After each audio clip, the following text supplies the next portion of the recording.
श्रीलक्ष्मी श्रीमहालक्ष्मी क्षीरसागर कन्यका उत्तिष्ठ हरिसम्प्रीते भक्तानां भाग्यदायिनी।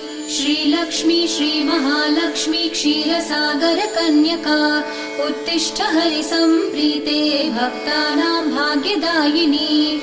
उत्तिष्ठोत्तिष्ठ श्रीलक्ष्मी विष्णुवक्षस्थलालये उत्तिष्ठ करुणापूर्णे लोकानां शुभदायिनी। उत्तिष्ठोत्तिष्ठ श्रीलक्ष्मी विष्णुवक्षस्थलालये उत्तिष्ठ करुणापूर्णे लोकानां शुभदायिनी।